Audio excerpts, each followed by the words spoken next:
I'm sorry. Sana dumating ang panahon na mapatawad mo din ako.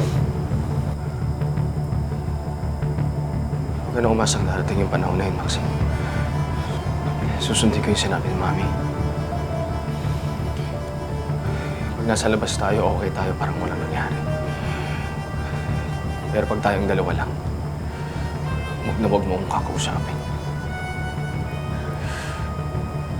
Unless may sobrang importanteng bagay.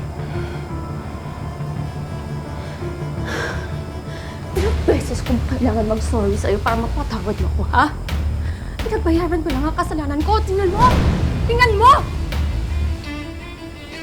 Hindi pa alam ni Amira na anak na si Joel.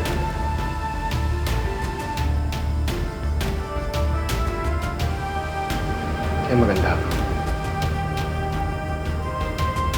Hindi ba tapos yung paniningin niya sa'yo?